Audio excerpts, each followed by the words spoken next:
They want me to do this thing, we called it Beyond-O, where Jay had, it's like when green screen first came out and he had the floating head and I would ask him questions and, it was, and because I felt like I had seen that. I felt like, oh, is this Karnak and Ed McMahon? Is this because I would watch Johnny and Ed all the time. And then I'd be like, okay, good. This is just, a different version and the whole thing, and it's fun and the whole thing. But since Jay and I were cool with each other, then I could have fun with him. And we trusted each other comedically, which is a term I learned later on. I wouldn't have said it that way at the time, but then I could take liberties with him and all. If he would wear this white wig and the white goatee and everything, and it'd be a floating head, and every now and then I could see it coming, and I would, and I'd just go over to him and drag the wig down a little bit, and just that little gesture is big on in that skit. People would laugh in the whole thing, and so then with Jay would, of course, he would find a way to, get back at me. And I knew it was coming somewhere. I pull his wig down, and, 2 questions later, he would say something, but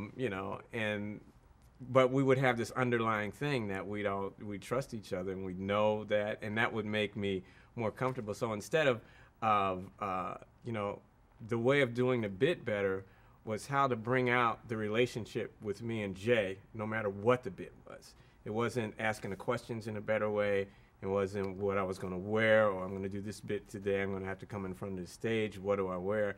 It was, how do we find the same rhythm that we find in a monologue? So where Jay and I, what we're, not just the jokes we're selling, but the relationship with Jay and I in a real natural way.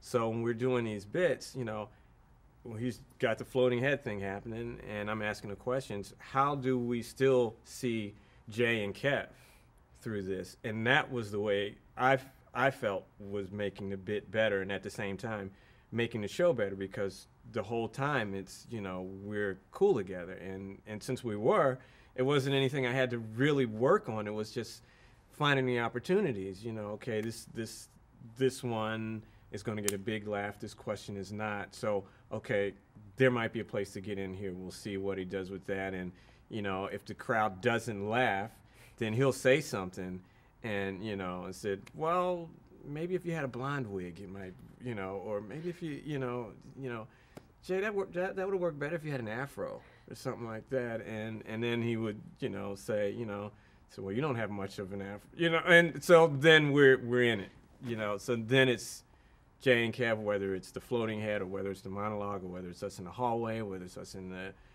in the dressing room. So in that way I said, oh, that's what it's about, and that way I felt comfortable with everything. So I dealt with Jay on screen personally.